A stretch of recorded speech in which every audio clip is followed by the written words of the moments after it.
Good morning, everyone, and welcome to the newspaper review segment right here on TVC Breakfast. My name is Nelson Etta, and today again, I'll be doing this with my two wonderful colleagues, Veronica and Ibrahim. Good morning, guys. Good morning, Nelson. It's good to be on the table today. Let's begin quickly with the Nation newspaper, which is leading the way on quite a number of subjects this morning. We see something on telecom tariff hike necessary to save jobs and sustain the economy. Well, some persons will be arguing that their money is going high. Federal government to clear pension backlog in 3 months. And Natasha seeks transparent investigation by Senate panel, while Glo slashes call rates to all networks, retains bonus. Well, some good news right there. Obasa, I remain Lagos speaker.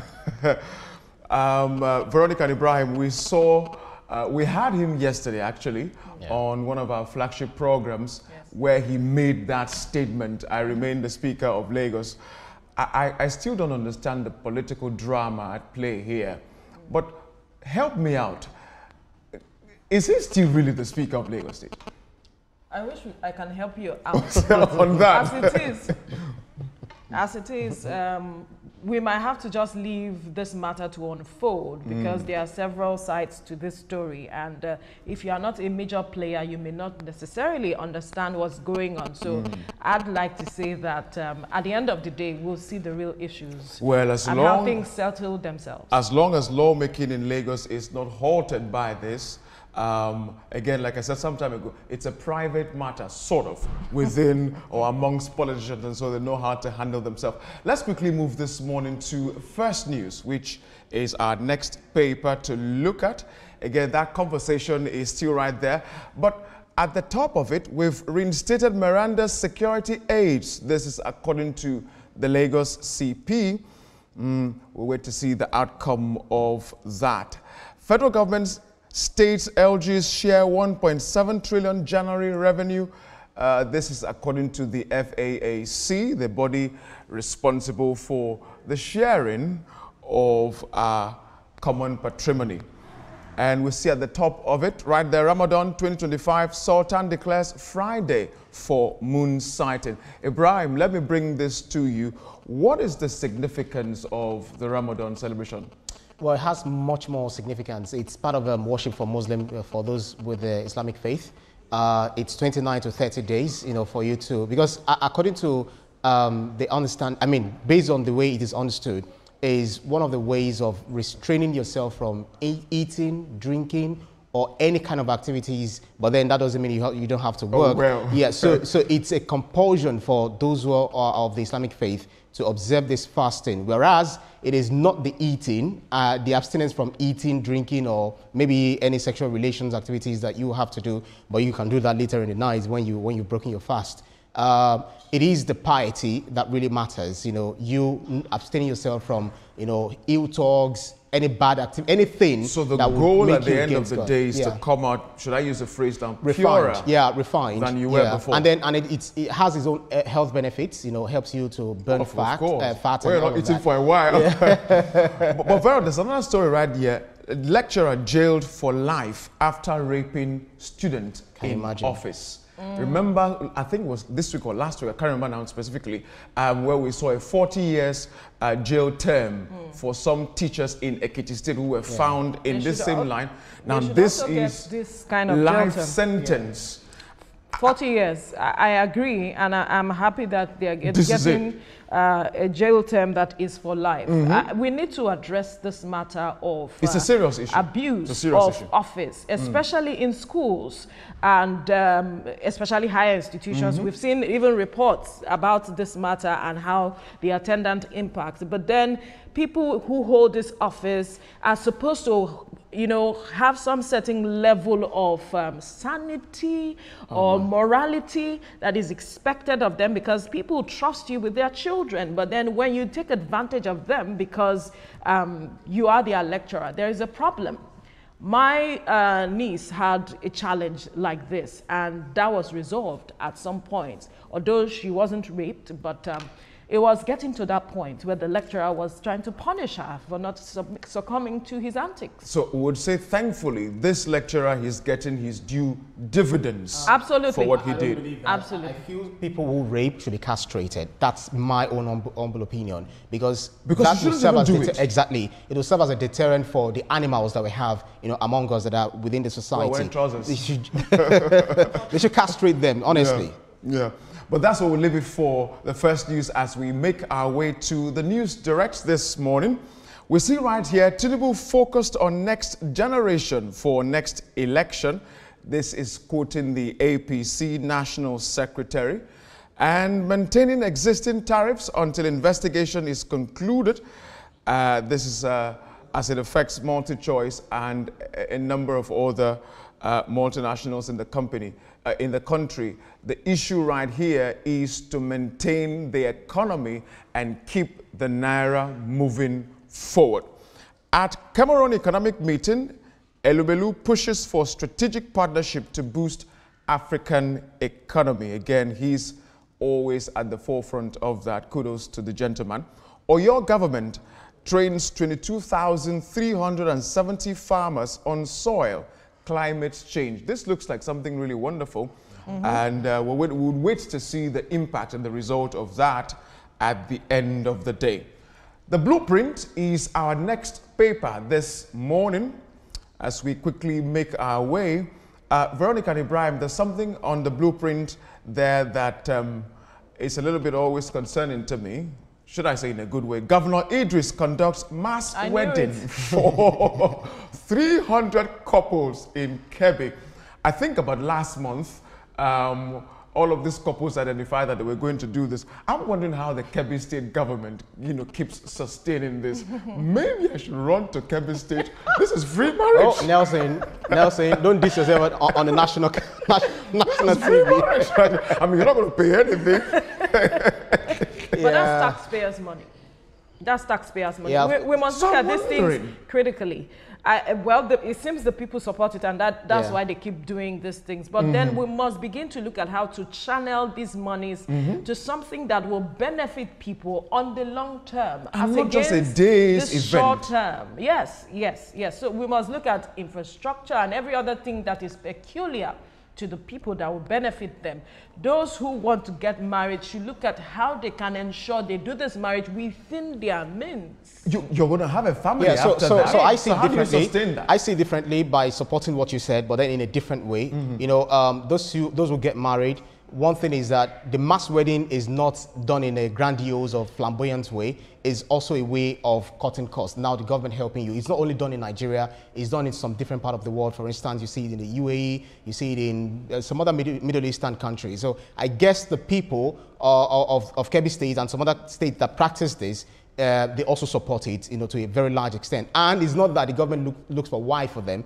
It is that they have done their own due diligence about the people they're getting married to. But like he said, you have children later on. You have your wife. Yeah, so your responsibility, one of the reasons is to reduce promiscuity, because the thing is, as human beings, yes, one of the reasons is to reduce promiscuity and having to. Because we are sexual animals. If you don't have a wife, you might. No, it's very interesting. The problem is the issue is not getting the wife. It is that the government is funding your wedding. That's am I correct? That's the issue right here. So that's where the audit has to come. So when you have 300 people, it's not for you feeding, like a festivity. It is the government issuing certificates and getting people, those who are not able to maybe fend for themselves in terms of when it comes to festivities, is just to reduce the amount of money that they have to spend. Well, like Vero said, I hope the government looks beyond just funding their wedding to put in the infrastructure. Yeah, and I think the government does that too. I think they do that. Try to help the family to, settle. Indeed. Yeah. Quickly before we leave the paper this morning, Nigeria signs pact with Saudi Arabia to boost $7.7 trillion a hail economy. Another good one right there for Nigeria. Let's quickly make our way to the Guardian newspaper as we turn our attention to something else, and this time around is on the war against fake drugs. Veronica and Ibrahim, there's a picture, there's a cartoon, story right there, we see Professor Adeye of NAFDAC pushing fake drugs into a truck. And remember, I think it was yesterday or thereabout, where we saw the story of... No, she's not pushing it into, she's offloading the truck. Oh, offloading the truck? Oh, okay. Loading it of, fake drugs and stuff like that. Oh, thank you for that, for that. But she has sustained that momentum of what NAFDAC is known for. Absolutely. This is a good one right there. We see war against fake drugs, how systemic inefficiency, complicit aid, multi-trillion naira illicit trade. I was asking yesterday, Veronica, if you remember, isn't it as expensive to fund fake drugs as it would be to fund the right ones? Absolutely, but not to the extent of funding the original medication, because we had this conversation with a doctor yesterday, and he was trying to break it down for us. But you see, what I'm picking out of this is the aspect of corruption, where people aid these people. Because he asked the question, how is it that this medication, this fake medication, just passed through, and SON, that's the Standard Organization of Nigeria, did not see them or notice them, and even NAFDAC. At some point, even Professor Adeye was saying that there are people who go about stamping this medication with fake NAFDAC numbers. How are we not able to beam our spotlight on them and arrest these people? So there is complicity, and we need to begin to look in that direction, beyond just going for those who are selling this medication, fake drugs, but we need to find those who are aiding them within the system that is supposed to stop this whole matter. Indeed. So we need to go for them. Indeed. I couldn't agree less. And then look at this, Ibrahim, at Reps hearing, federal government rules out inheritance tax in reform bills. The hearing is still ongoing, and we're waiting to see at the end of the day what the final decisions will be.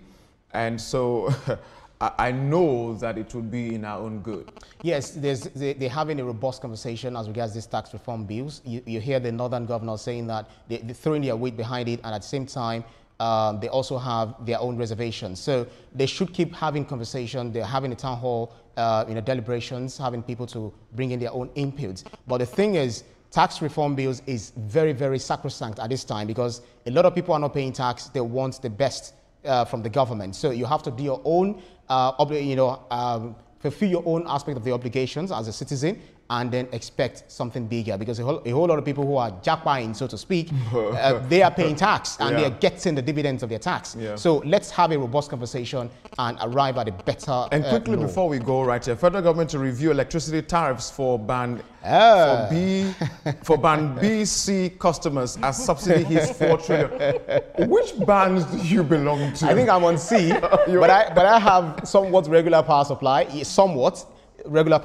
but then they've told us before that band A, we are starting with you, band B, C, D, and the bandless will be eventually migrated to band A. So I guess there's a bandless people. So it's a gradual migration into the major pool, which is band A. Everybody will be in band A at the end of the day. So but the new tariff for band A, Veronica, is neck-wrecking.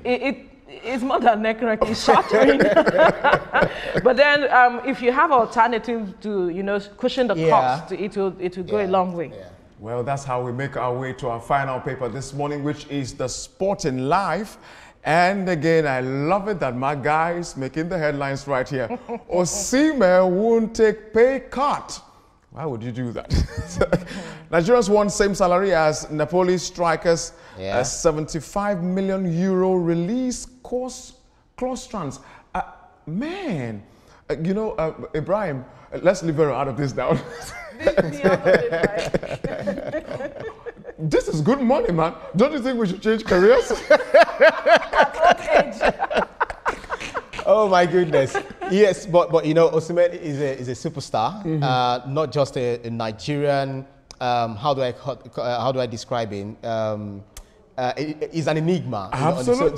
So they should pay him as much as they are paying, his counterparts. In Napoli, striker 75 million euros release clause stands. So when we read news or read sports stories, we talk about money. I think it's about the value he brings to the team. Yeah, absolutely. So if he's bringing that much value, then he deserves that payment.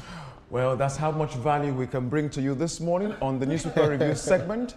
as we continue with the rest of the program. See you on the pitch very soon. Thank you, Nelson, for bringing us up to speed with what the papers are saying.